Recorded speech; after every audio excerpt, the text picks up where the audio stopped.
ஒரு மகிழ்ச்சியான செய்தி. இதயம் நல்லெண்ணெயின் விலை லிட்டருக்கு ரூபாய் 105 குறைஞ்சிருக்கு.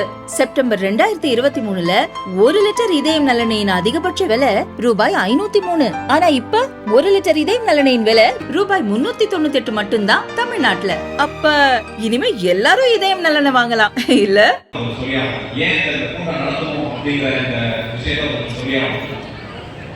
இந்தியாவிலே பாத்தீங்கன்னா ஒரு பெரிய தொழில் நம்ம தொடங்குறதுக்கு நிறைய இடம் கொடுத்து பண்றது ரொம்ப சுலபமான ஒரு விஷயம், ரொம்ப ஈஸியான விஷயம்.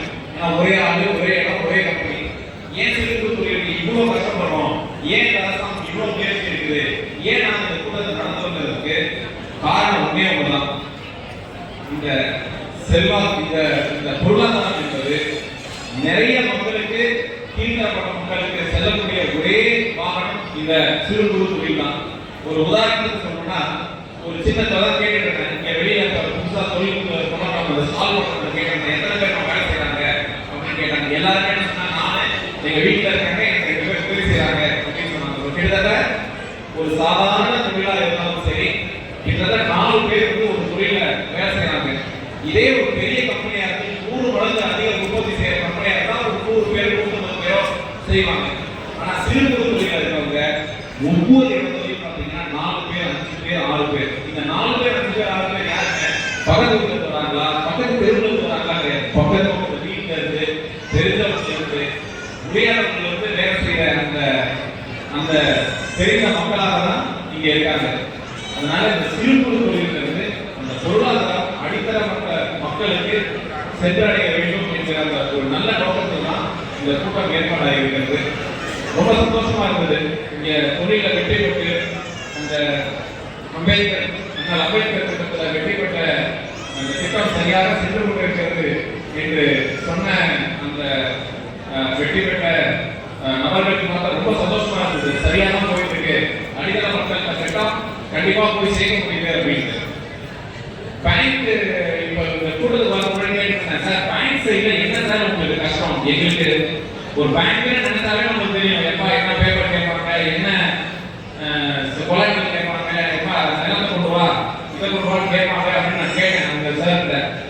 இப்போ என்ன சொன்னாங்க நம்ம 2 பேருமே, ஐயா எங்களுக்கு பேப்பர்லாம் ஒன்றும் பெருசாலாம் தேவை கிடையாது, எங்களுக்கு தேவை ஒன்னே ஒண்ணுதான். நாங்க கொடுக்குற அந்த பணத்துக்கு திருப்பி மறுபடி பணத்தை கட்டி அந்த எந்த செயலுக்கு அந்த பணம் வாங்கினாங்களோ அந்த தொழிலுக்கு உபயோகப்படுத்தினாவே போதுங்க. தமிழ்நாட்டில் மற்ற மாநிலங்கள் மாதிரி பிரச்சனை கிடையாதுங்க. கிட்டத்தட்ட 99% மக்கள் பணம் வாங்குறவங்க திருப்பி கட்டுறாங்க. இதை 99%. அப்ப சரியான மாநிலம், சரியான வங்கி, சரியான மக்கள். கண்டிப்பா எங்கேயும் தப்பு நடக்கிறதுக்கு இங்க இடமே கிடையாது.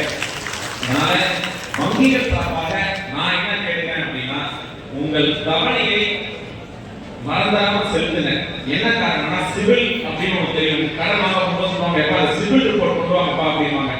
அந்த சிவில் ரிப்போர்ட் அப்படிங்கிறது என்னன்னா, நீங்க வாங்கின கடனை ஒழுங்காக நீங்க பேங்க்கு திருப்பி கொடுத்துருக்கீங்களா, அந்த பேங்க் வந்து திருப்பி உங்களுக்கு நல்லபடியா திருப்பி செயல்பட்டிருக்கா அப்படிங்கிற அந்த ரிப்போர்ட்.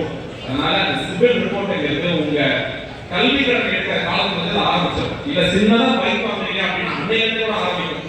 அதனால வாங்குற பணத்தை வாங்குற செயலுக்கு உபயோகப்படுத்தி திருப்பி நீங்க செலுத்துவேமானால் பேங்க் வந்து உங்களுக்கு அதிகப்படியாக திருப்பி கொடுக்கறதுக்கு உதவியா இருக்கும். நான் ஏன் இப்படி பேங்க் சொல்றேன்னா, உங்க பேங்க்ல அடிக்கடி சொல்ற விஷயம் ஒண்ணுதான், பணம் இருக்கு, ஒன்றும் பிரச்சனை கிடையாது, நல்ல தொழில், நல்ல மக்கள், ஆனா சிவில் இருக்குங்க, நாங்க என்ன பண்றது அப்படிங்கிறாங்க. அதனால உங்க விழிப்புணர்வு கோசம் இந்த சிவில்ங்கிற அந்த ரிப்போர்ட்டை கவனமாக பார்த்துக் கொள்ளுங்கள். மாதம் ஒரு முறை, 2 மாதம் ஒரு முறை இலவசமாகவே இருக்குது. உங்க பேங்க்ல கேட்டாப்ப கொடுப்பாங்க, வாங்கி வச்சுக்கோங்க, அதை சரியா வச்சுக்கோங்க. உங்களோட அடுத்த தலைமுறைக்கும் சொல்லிக் கொடுங்க. அது ரொம்ப ரொம்ப முக்கியமான விஷயம். 3வது விஷயம், இந்த தமிழ்நாட்டில் மட்டும் ஏங்க வந்து இந்த சிறு குறு தொழிலுக்கு இவ்வளவு முக்கியத்துவம் அப்படின்னா, 1970ல இருந்தே வந்து நம்ம பெரியவர்கள் செய்த அந்த நல்ல காரியங்களுக்கு பாத்தீங்கன்னா, இந்தியாவில் 100 சிறு குறு தொழில் இருந்ததுன்னா தமிழ்நாட்டில் மக்கள் 44 பேர் இருக்காங்க. 44%.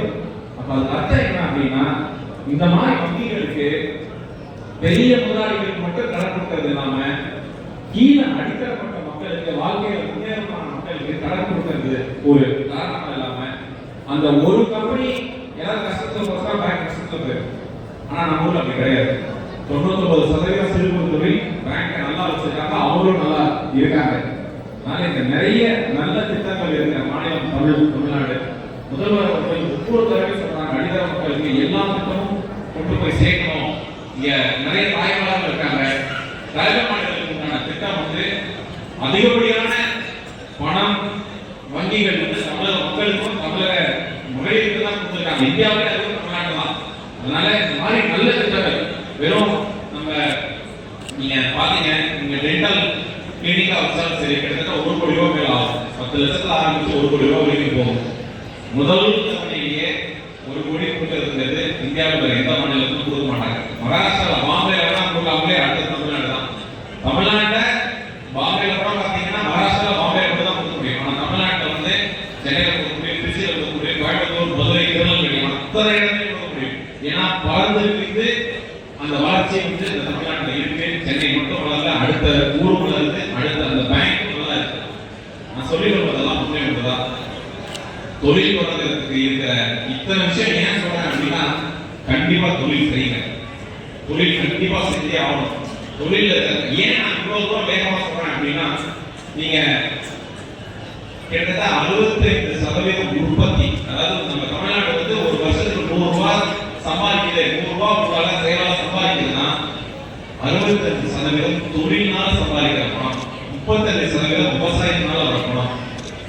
ஒரு விஷயம். ரெண்டாவது விஷயம், உங்களுக்கே தெரியும், இன்னைக்கு இருக்கிற அந்த மத்திய அரசாங்கம் எவ்வளவு பாரபட்சமா நடந்து நமக்கு வர வேண்டிய அந்த நியாயமா வர வேண்டிய அந்த வரி பணத்தையும் சூழ்ச்சி செய்யற காலமா இருக்குது. சரி, சூழ்ச்சி செய்ய நம்ம வந்து தொழிலை வந்து கம்மி பண்ணலாமா அப்படின்னு நினைக்கவே நினைக்காதீங்க. இன்னும் வேகமாக போக வேண்டும். ஏன்னா நமக்கு வேணுங்கிற விஷயத்த நம்ம செஞ்சுக்கணும் அப்படின்னு அன்னைக்கு செஞ்சதுனாலதான் இன்னைக்கு இவ்வளோ வேகமாக வளர்ந்துட்டு இருக்கிற மாநிலம் தமிழகமா இருக்கிறது. இன்னும் இந்த 65% இந்த 75% மேல போய் அந்த ஒரு நிறுவனமும் கிட்டத்தட்ட 50 லட்சத்துக்கு மேல சம்பாதிக்கிறது தமிழ்நாட்டோட அந்த வளத்தை வந்து கூட்டும். அதனால தொழில்ங்கிறது ரொம்ப ரொம்ப ஒரு முக்கியமான விஷயம். வளர்ந்து வரும் புதிய தலைமுறையும் சரி, இங்க யங்ஸ்டர்ஸ் நிறைய பேர் பாத்தீங்கன்னா முதல் தொழில் தொடங்கியிருக்காங்க. அவங்க குடும்பத்திலேயே முதல் தொழில் தொடங்கியிருக்காங்க. இவங்க மாதிரி இன்னும் 4 பேர் போய் ஊக்குவிங்க. கண்டிப்பா தொழில் தொடங்குங்க. உங்களுக்கு உண்டான அனைத்து விஷயங்களும் செய்த முதல்வர் அவர்கள் இருக்காங்க. முதல்வர்களுக்கு நாங்க வந்து எங்களை மாதிரி ஒரு சிறு குடும்பம் கூட முதல்வர் என்று சொல்லி நாங்கள் கீழே இருந்து அந்த நல்ல விஷயங்களுக்கு நாங்கள் உறுதுணையா இருப்போம். கடைசியாக அண்ணன் சொன்னாங்க, இந்த மாதிரி நாளைக்கு வந்து எங்களுக்கு வந்து ஏற்றுமதி செய்யறதுக்கான ஏர்போர்ட்ல செஞ்சு கொடுங்க அப்படின்னு கேட்டாங்க. இதுக்கு ஒரு 2 வாரத்துக்கு முன்னாடி அப்பிடா சேர்மன் டெல்லியில வந்து பார்த்தோம். அப்பிடாங்கிறது promotion agriculture promotion export development organisation அங்க டெல்லியில இருக்கு. விவசாயத்தை வந்து ஏற்றுமதி செய்யறதுக்கு உதவி செய்யற ஒரு நிறுவனம் அங்க டெல்லியில இருக்கு, அப்பிடாங்கிறது.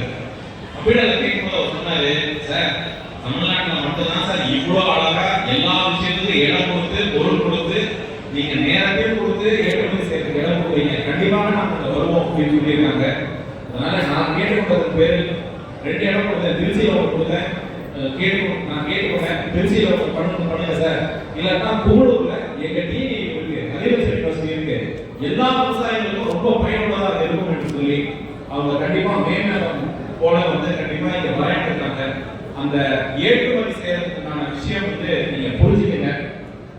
இப்ப கர்நாடகாவில் ஃபாலோ பண்றாங்க, நம்மளும் ஃபாலோ பண்றோம். அண்ணனும் சொல்றாங்க கர்நாடகாவில் வேலை வந்ததுன்னா நம்மளும் வேலை குறையும். இதை எப்படி நீங்க சமாளிப்பீங்க? ஒரே வழிதான், ஏற்றுமதி பண்ணியாகும். ஏற்றுமதியில நம்ம நம்மளோட நம்ம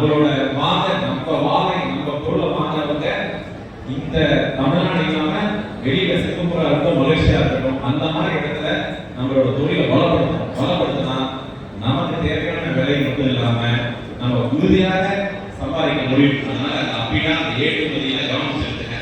கடைசியா சொல்லிக்கிறது வந்து இந்த ஏர்போர்ட் வந்து பாத்தீங்கன்னா பெரிய விமானம் வர வேண்டும். நீங்க எக்ஸ்போர்ட் பண்றதுக்கு நிறைய கொள்ளளவு கொண்ட விமானம் வரணும். அந்த காலம் வந்தாதான் நமக்கு வந்து ஏற்றுமதியோட விலை குறையும். ஏன்னா உங்களுக்கு ஒரு பிளேன்ல ஒரு கிட்டத்தட்ட ஒரு 40 டன் ஏற்றிக்கிற அளவுக்கு கொள்ளளவு, 20 40 டன் ஏற்றிக்கிற கொள்ளளவு இருந்தாதான் அந்த 20 டன்னுக்கு விலை குறையும். இப்ப போற மாநிலம் பாத்தீங்கன்னா 1 கிலோ 2 கிலோ அதிகமா விலை கொடுத்து போக வேண்டிய தருணம் இருக்குது. ரன்வே எக்ஸ்பென்ஷன் இந்த ஓடுதல் வந்து நீளமாக்கப்படுற நேரத்தில் கிட்டத்தட்ட 2 வருஷம் இல்லை 3 வருஷத்துக்கு மேலே முடிவுன்னு சொல்லியிருக்காங்க. அது முடிந்த கையோட அந்த கார்கோ டெர்மினல் நம்ம ஏற்றுமதிக்கான அந்த சரகம் நாங்கள் அமைக்கப்பட்டு உறுதியை கொடுத்துருக்காங்க. கண்டிப்பாக அண்ணன் சொல்ற மாதிரி ஏற்றுமதிக்கும் சரி, இந்த ஏற்றுமதி சரகத்துக்கும் சரி, நம்ம தேவையான விஷயங்கள் செய்வதற்கு மட்டும் இல்லாமல் எப்பொழுதும் போல இந்த தொழில் வளர்ச்சிக்கு நாங்கள் எல்லாம் சட்டமன்ற நாடாளுமன்ற இங்கே பிஎஸ்சி தொழில் மையம், தகவல் தொழில் மையம், இங்கே மாவட்ட தொழில் மையம், அப்புறம் நம்ம பேங்க் ஐஓபியிலிருந்து எஸ்பிஐலேருந்து எல்லாருமே கூட இருப்போம். என்ன கஷ்ட நஷ்டம் வந்தாலும் விட்டாதீங்க, கண்டிப்பாக தொழில் பண்ணுங்க. தொழில் மட்டும்தான் தமிழகத்தோட கையை பலப்படுத்தும். அந்த பலப்படுத்துற ஒரு தருணத்தில் நாங்கள் எல்லாம் ஒரு சின்ன குடும்பமாக இருந்து உங்கள் அந்த அந்த பயணத்தில் ஒரு குடும்பமாக இருந்து உதவி செய்வோம் என்று சொல்லி கொடுத்த வாய்ப்புக்கு நன்றி கூறி விடைபெறுகிறேன். நன்றி.